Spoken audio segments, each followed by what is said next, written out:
Hello, everyone. Ryan Rodriguez here again with another episode of Connecting Keelhaulers. Today, we are joined by Jamie Mattos, a GSMA graduate from the class of 2016. Jamie, thank you so much for taking some time out of your day to share some of your experiences in your career as well as your time at Cal Maritime. Yeah, thank you for having me. Jamie has most recently worked as a chief purser for the American Queen Steamboat Company, where she had port landings on the Mississippi and Columbia rivers. She had worked at American Queen Steamboat Company since graduation before being laid off in September due to the pandemic. So Jamie, if you don't mind, I think that would be probably a good place to start with the layoff. Something that I think a lot of people have experienced in this last year of craziness. So how was that process handled for you? And then how's your job search been going since then?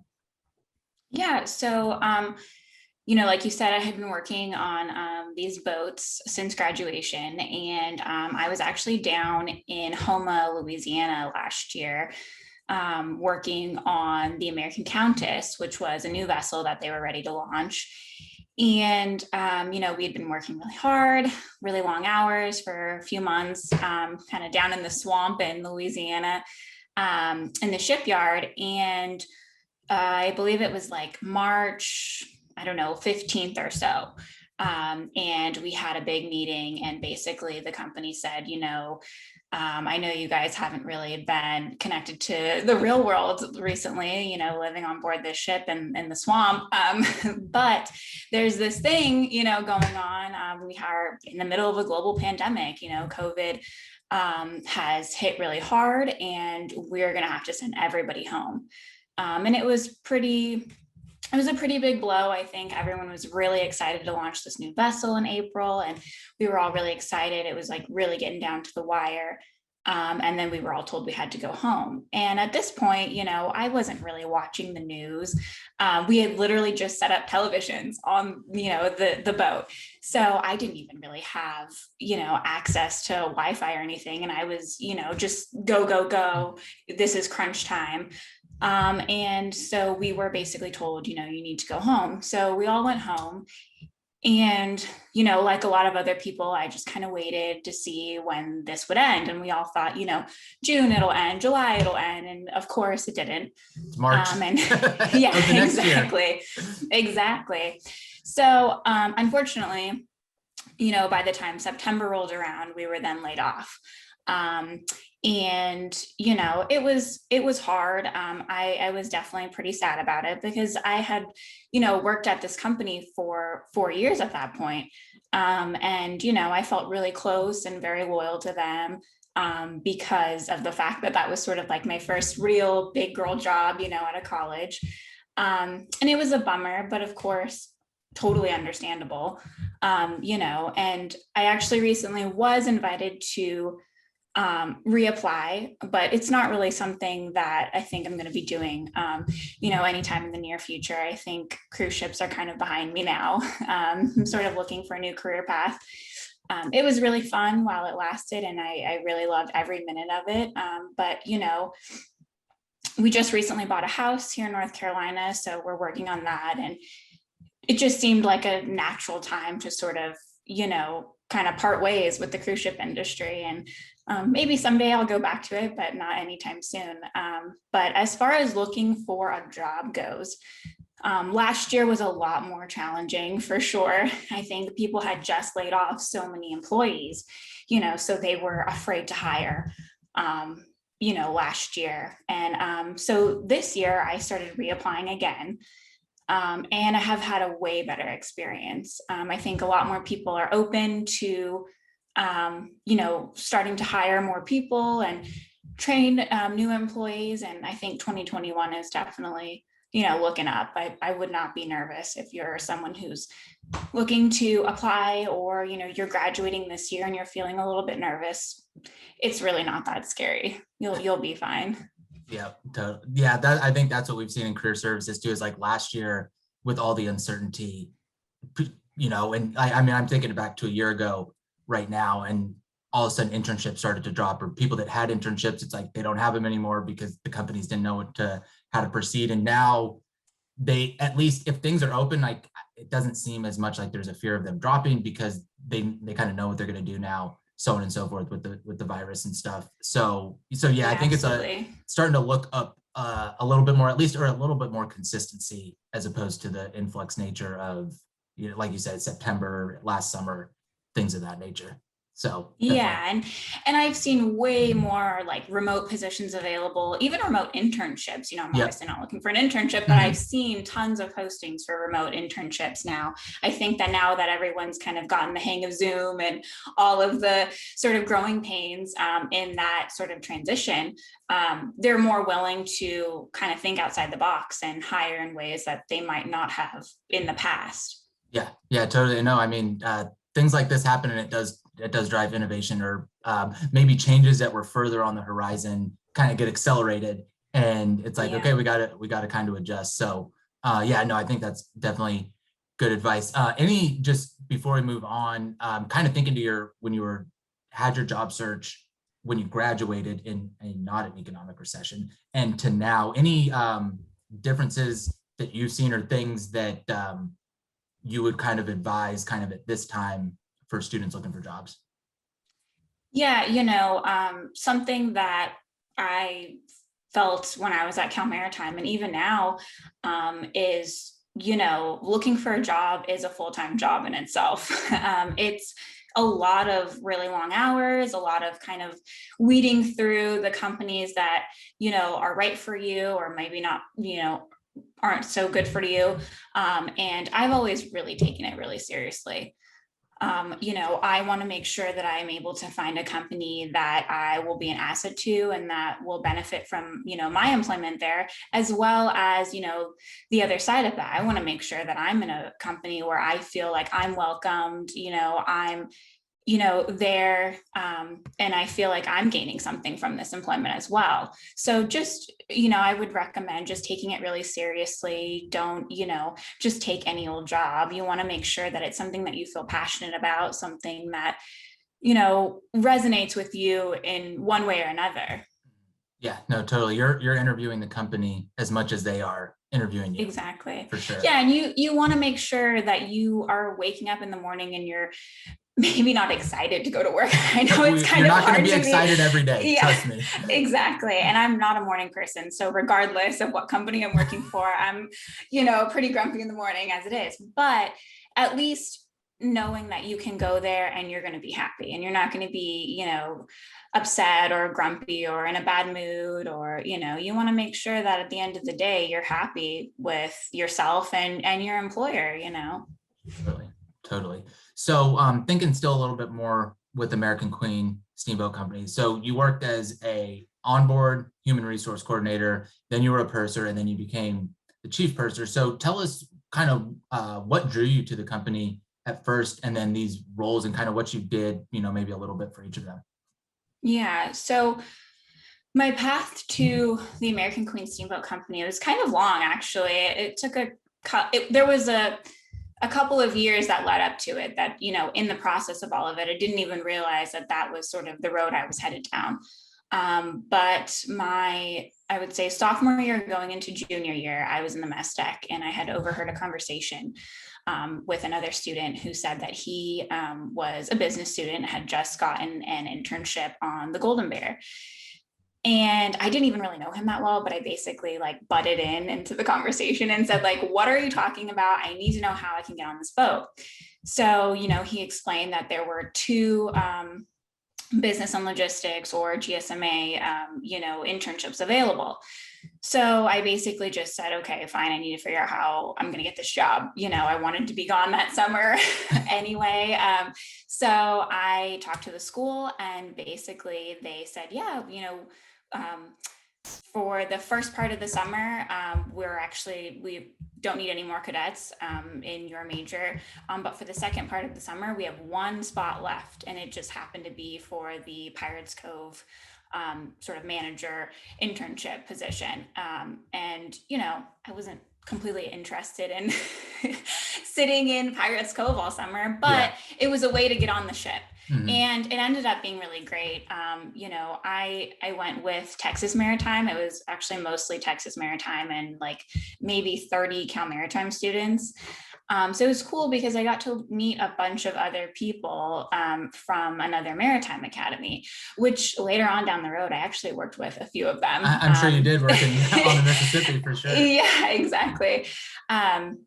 So, I got to go to Saipan and Guam, and we ended up going to San Diego, which is my hometown. So I got to stay home for a couple of nights, which was also very nice.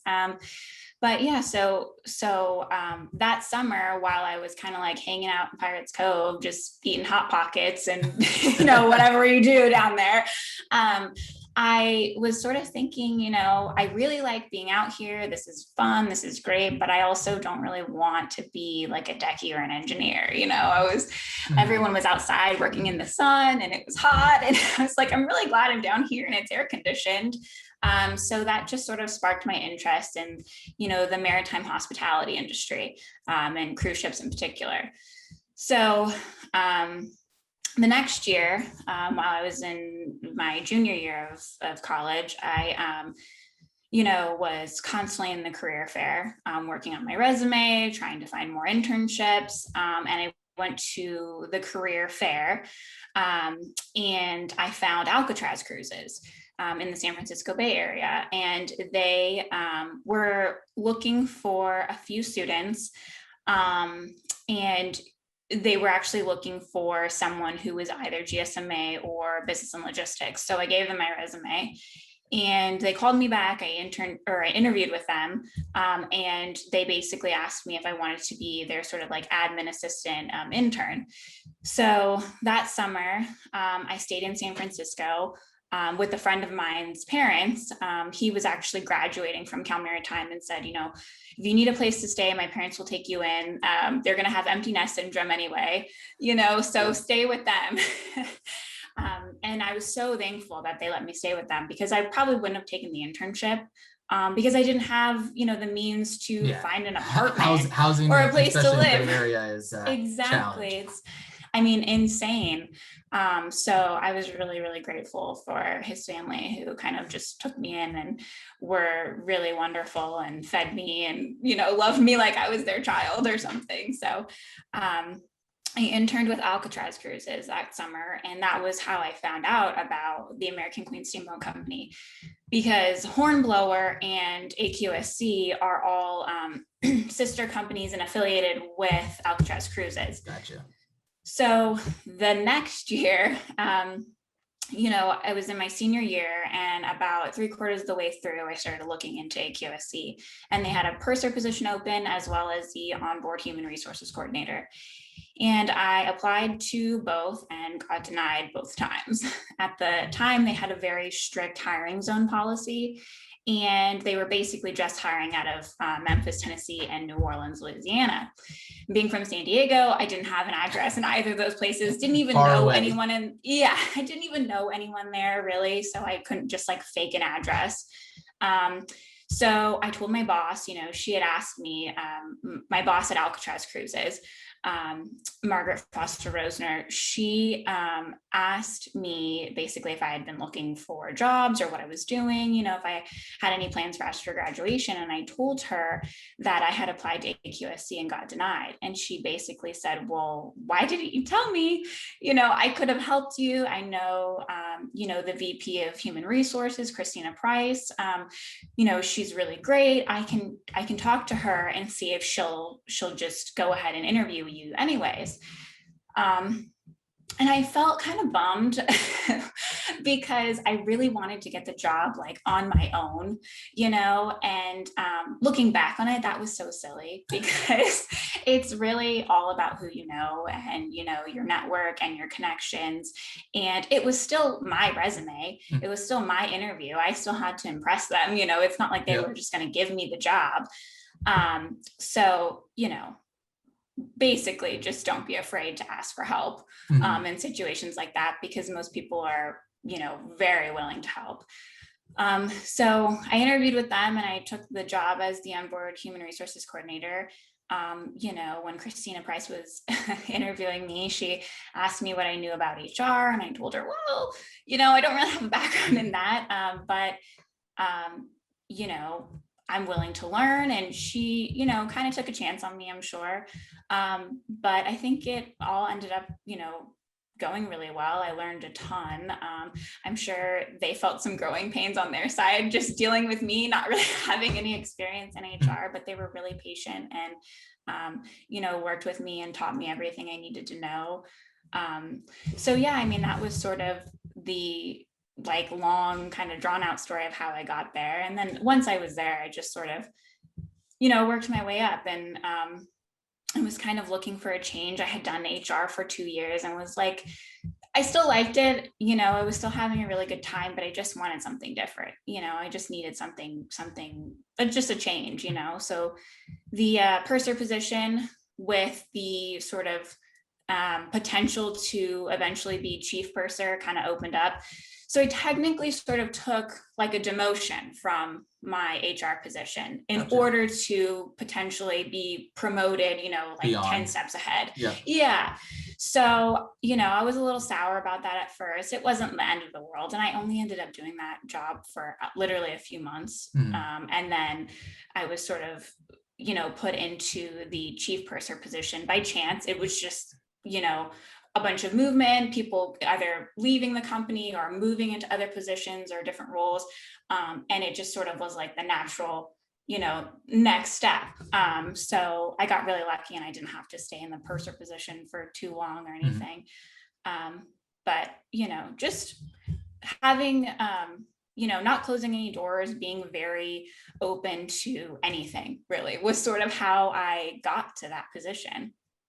Cool. Yeah, no, I like how you actually touched on a couple of things there of like not having a human resources background and American Queen Steamboat just being like, okay, yeah, we'll kind of teach you what it is, because we have that with a lot of students of like, I haven't done this before. And you know, trying to remind them like companies aren't looking for you necessarily, especially in entry-level positions or internships and stuff, to be an expert. Like they'll teach you what to do as long as you have base skills and transferable skills of good communication and work ethic and all that stuff. You know, you can learn a lot just by applying those. And then also when you said like I took a little step back to be a purser for this broader goal, and how sometimes that's how careers work, is, you know, it's not a linear line of building. It's, you know, kind of moving around and you know, maybe sometimes you look at the bigger picture as opposed to the short term. And then, like you said, I was only a purser for a couple months and then I got to where I really wanted to be. And it works out a lot of times in that way. So yeah. Definitely. And, you know, I think back on my time at Cal Maritime, it's like, even with internships, you know, there were plenty of internships that I took and I almost didn't take them because I thought I have no business doing this. I have no idea what that means. What the job description overwhelmed me, you know, so how could I do the job? But, you know, something my parents have always told me, and my dad in particular, was like, just take the job and then figure it out, you know, just kind of like fake it till you make it. You'll get in, you'll be fine. You'll find the right people, you know, that will mentor you. People will help you. All along the way, you know, just be willing to ask for help and ask questions, and don't let your ego get in the way, you know, just be humble, be, you know, kind. I think that's another really big one. You know, we sort of forget that. It's like, especially people working on a boat, you know, if you're just nice and like kind of funny and just cool, you know, people are so willing to help you and just kind of like guide you into whatever the right direction is, just to, you know, keep you on the right track. And I think that's really important, you know. Totally. Yeah, no, it goes a long way, those little things. And the company's invested in you now to do a good job. So if you're going to ask, like they want to reciprocate it, because if you're not going to do a good job, then they're also going to suffer the bottom line and all that stuff. So yeah, it definitely goes both ways for sure. Just before we move on from this, what would you say is like the difference between being a purser and a chief purser? Like kind of how do those roles differ? What more responsibilities do you gain as the chief purser?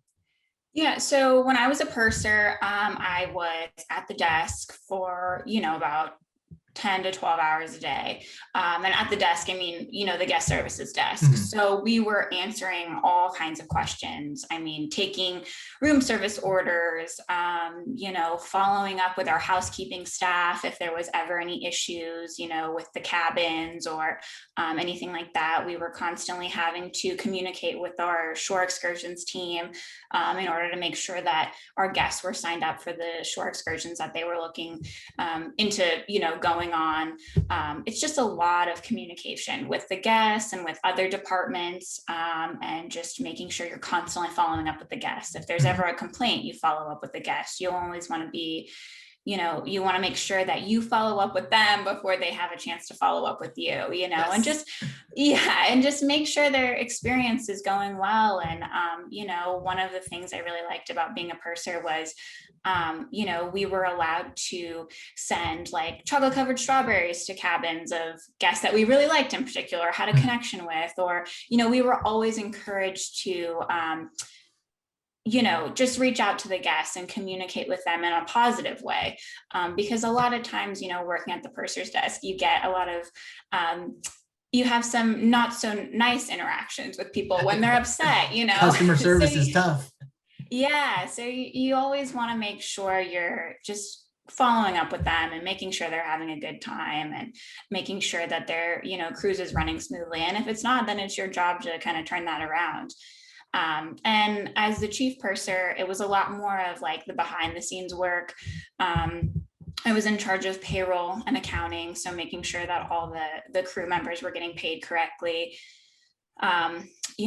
It was a lot more like the larger scale guest service issues. So if, the pursers were at the front desk and were having a hard time with the guests, if it was something that the pursers couldn't take care of, like someone was having an elevated issue, that was sort of my job to kind of step in and be able to gauge, when the pursers are kind of looking back at you like, help me, just being able to step in and turn those situations around. It was also a lot more of like a FaceTime with the guests in a more intimate setting, like going to the shows or going to special dinners with the guests. Just being like a friendly face around the vessel as well, not just at the desk, making sure you're constantly getting up and moving around, checking in on them, things like that. But both positions were great. I really did love them. It was really interesting to be able to meet all kinds of people from all over the world. Our cruise line just did inland waterways in the United States. So we had a lot more guests, I would say, from the US, but they're from all over. So just being able to meet people from everywhere and connect with them, and even, some of the more challenging stuff like turning situations around. That was fun too, because you could get the crankiest, people that were really upset about something. In your head, you might think, this seems really silly. This isn't that big of a deal. This is an easy fix. But in their minds, it's like a really big deal to them, So just being able to take that situation and turn it around and, make sure that they have a good cruise. Totally. Thinking back now to the one internship you haven't talked about yet with Canal Barge Company. So, most students, and like you were mentioning with Alcatraz, housing is one of the biggest things, and that's why they usually take internships close to home, where they grew up and stuff. So what kind of made you leave the West Coast, or kind of how did that happen, getting out to New Orleans? How did you go about finding housing? And then what did you do while you were at that internship? Yeah, so I think it was it must have been my junior year going into my senior year as well. So you to remember too far back now. I know it's hard. It starts to like just mesh into one big memory. But so I was going into my senior year, but I guess in my junior year, I interned at the time it was called the POP conference, the Pearls of Power, which now it sounds like it's the Women in Maritime Leadership Conference at Cal Maritime. So I interned for that with Benita Dillon, and basically just, helped set up the conference in whatever way, Benita needed me to help. And I had a really great time. It was a good experience. I I would say it was one of the most memorable internships I did while I was at Cal Maritime, and I made a ton of great, connections through it. But because I interned for them, Vanita encouraged me to apply to go to the Kings Point Women in Maritime Leadership Conference. And I was kind of nervous to apply and didn't really think I would get picked. And Vanita was like, just do it. You should just apply, So there were three of us that got picked to go to this conference.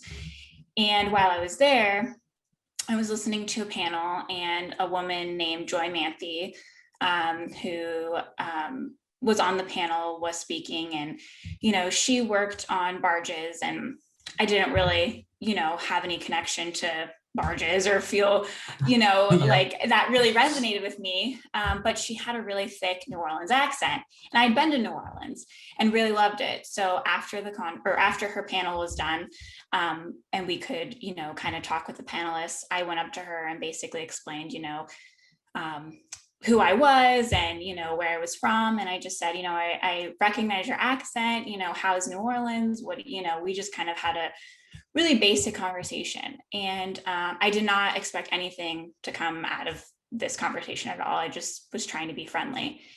And she basically asked me, well, do you know anyone in New Orleans? Have you ever thought about working in New Orleans? I said, no, I don't know anyone there. And she said, well, what about an internship? And I said, well, again, I really don't know anyone there. I don't know any companies there, and she was basically like, oh, that's the easy part. It's New Orleans. Everyone's super friendly. You'll be walking down the street and someone will invite you into their home to have lunch with them or whatever, So I said, oh, okay, well, I don't really have anyone that I know there. I really don't know much about it. She said, well, why don't you take my name and number and, we'll talk. Like, let's just stay connected and, we'll kind of see what happens. And again, months went by and I really didn't think much of it. And, I kind of reached out to her just to say, hey, I am going into the summer now and I'm kind of looking for jobs or internships. She said, yeah, let me reach out to some friends that I have here in the New Orleans area and I'll see what I can do. And she found the Canal Barge Company. She had, connections there, and they were looking for an intern. So I applied for the internship and got it. And again, was like sort of faced with this problem of, well, I'm a college student. I really don't have any money. At the time didn't even have a driver's license. Which is a whole nother story. I just never got my license until I was 21. But I didn't have a driver's license, didn't have any money, didn't have a place to rent, knew no one there. And, as we were sort of going back and forth on email, she basically just said, look, I'm going to be gone a lot of the time because I'm working on these boats. And, it would be great. You could stay with me, basically. And I remember like almost being in tears because it just seemed so shocking that someone that I barely knew would just invite me into their home like this. But it was just so amazing to see that, there really are good people out there that have your best interests at heart and are just willing to, help you and mentor you every step of the way. So, that was the exact same summer actually that I worked for Alcatraz Cruises. So I was just bouncing from house to house, with like people that I didn't really know that well, but were just so kind and willing to take me in. So I stayed with her for about a month and a half in New Orleans in the summertime, which was amazing because in the summertime, New Orleans has, events every week pretty much, with jazz festivals and all kinds of really cool, outdoor activities. So it was great, just being able to be there and work and just being taken in by someone who was just so kind. Totally. And you said when you were working like ops, right, for them? So what were you doing? For that. So basically, I was just kind of there.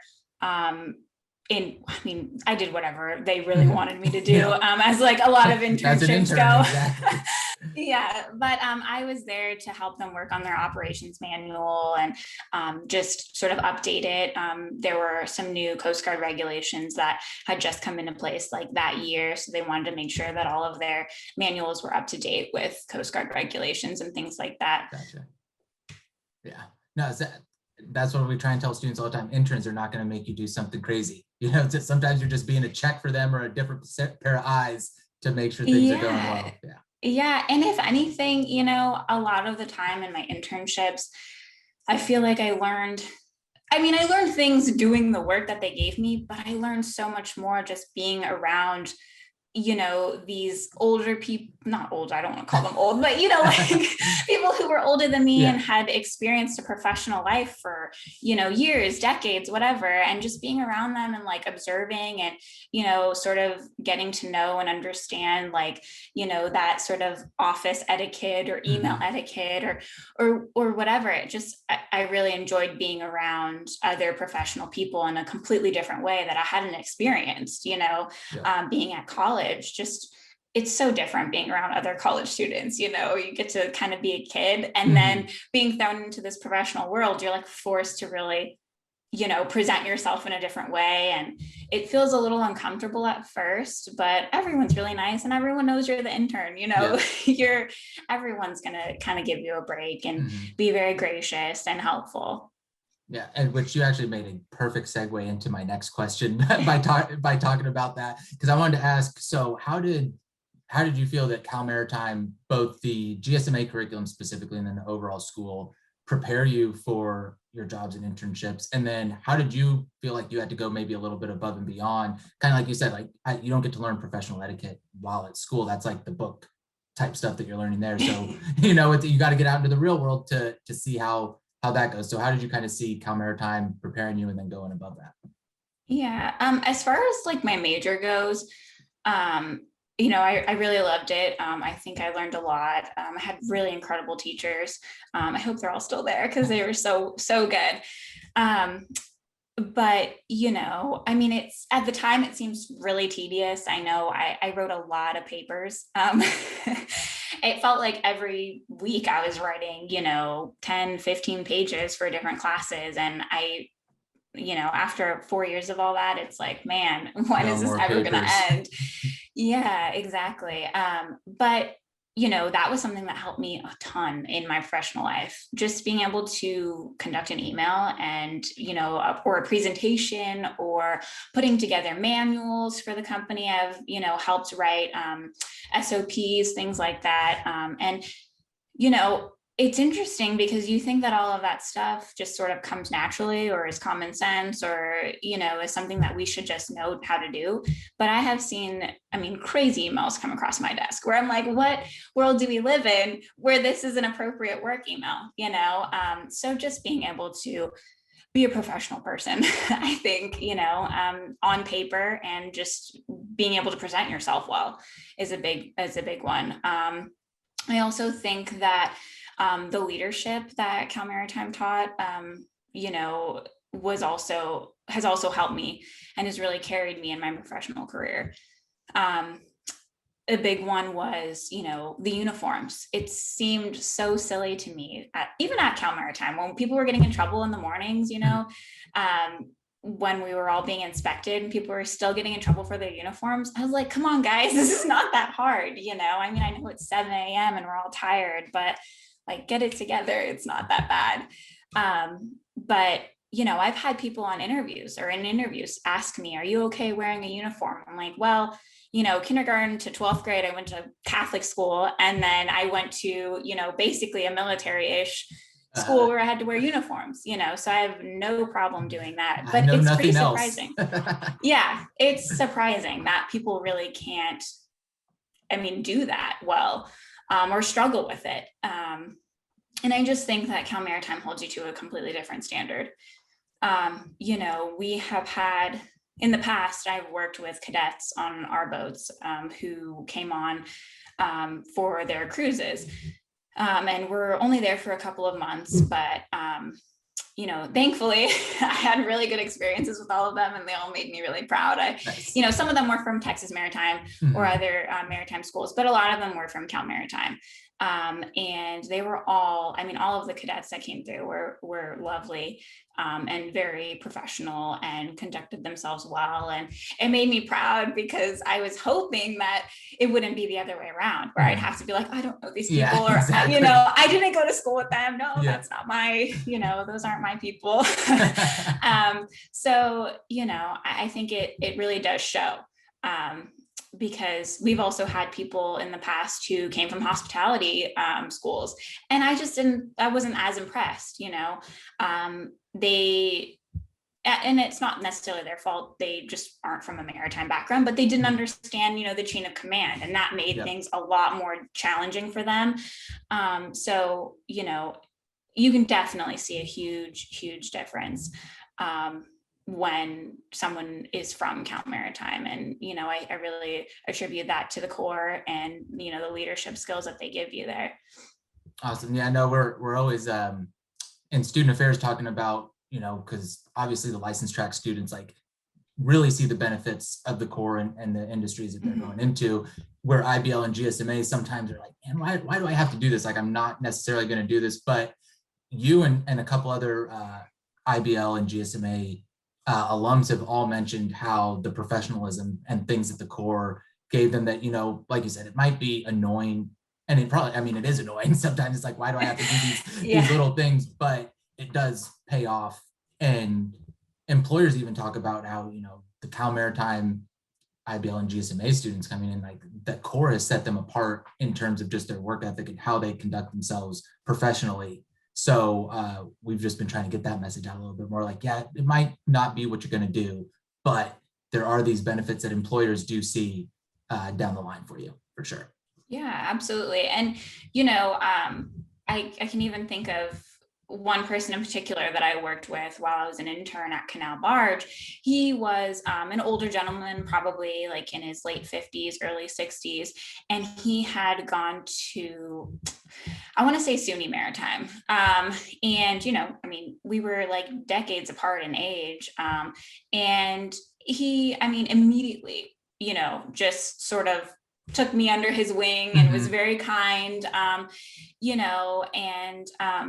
and in your professional career, if you ever meet anyone that has also gone to another maritime academy, it's like that instant connection. Yeah. And you can also tell that, decades after graduation, or years after graduation, I can just tell that these people carry themselves so differently. They hold themselves to a higher standard as well.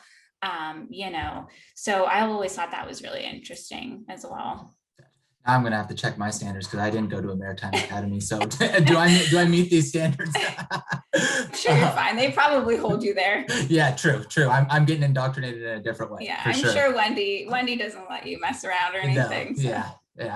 Yeah. So kind of starting to finish up, what advice would you give to cadets that are kind of maybe looking to go this purser route, or get kind of the career path that you've taken up to this point before you've decided now to transition a little bit? So I would say that you know yourself better than anyone. You know your goals and your aspirations, and I would say don't listen to anyone else that tells you that you're crazy, because I had so many people tell me that I was crazy, that, the cruise ship industry was notorious for not paying well, and, you'd be working really long hours, and they constantly are extending your, your rotations and things like that. And I just heard a lot of really negative feedback about the cruise ship industry. And my experience has not been like that at all. I'm really glad I didn't listen to anyone else. There were a lot of haters out there. Always is. Yeah, exactly. And, I just somehow knew in my gut that that's what I wanted to do, and, felt very drawn to it. And I figured even if I don't like it, I can leave in a year or two, which wasn't the case. I absolutely loved it. And I stayed for 4 years. And honestly, if it wasn't for the pandemic, I'd probably still be riding around on the Mississippi, not knowing, that, and I just would have never known that I liked that or was interested in that if I had listened to all those other people. I had a lot of people who told me, they were going like the Matson route or the MSc route, or, they were going after these jobs where they were going to be making a lot of money really Mhm. fast at very young ages. And, I see the draw there, and, but also I'm like, that wasn't for me. I wasn't interested in that. And I made good money and I Mhm. had a really great time and I got to travel a lot. And I had so many of my friends from Cal Maritime asking me, like, what are you doing? Yeah. Where are you? You're always on vacation. And, I had a great schedule. I worked 6 weeks on and 2 weeks off. So I had tons and tons of time to go home and see family, which was really important to me, and travel and things like that. So just don't listen to anyone if they try to persuade you in Mhm. another direction, when you know yourself the best, and what your goals are. Yeah, totally. I think, and everybody's values are different. That's, one thing I try and talk with students about is like, what one person's value is not what yours is going to be. Like you said, like some people want to make more money, others don't. Some are looking for different experiences. And so yourself the best and listen to your gut. And like you said, if you don't like it and you find out you don't like it, you can always change. Nobody is Absolutely. making you stay in something, and you can definitely change up and move to something else. So with that, those are all the questions that I have. Any closing thoughts, advice, anything to say to the cadets or anything? No, just if you're graduating, don't be afraid. You're gonna be fine. You'll get a job, Yeah. Don't be nervous, and congratulations, on graduating. And if anyone wants to reach out to me, please do so. I'm also in the middle of North Carolina right now, so I don't know that there's any internships here, but if you do find one, let me know, and you can sleep on my couch or in my spare bedroom, or, you know, um, I'm also from San Diego. I have a ton of family members there. Who knows? We might be able to find you a space. Yep. My family is a big Portuguese Italian family. We welcome everyone. Mhm. So, you never know. Just make sure you kind of put yourself out there. Awesome. And we'll make sure we link your email and LinkedIn into on our website so students can reach out. And we always encourage students, even if Jamie doesn't have something in particular, if you just want to talk and pick people's brains, like that's always great for networking. It doesn't even have to be for a specific purpose. So Yeah, absolutely. definitely. But Jamie, thank you very much. Nobody knows what happened before this, but it was take two. Actually, people, this is take two. We had to do it all over again because Yeah, exactly. of sound. So thank you. I'm glad it worked out this time, and we'll get this out and published for the students. Yeah, great. Thank you. Mhm.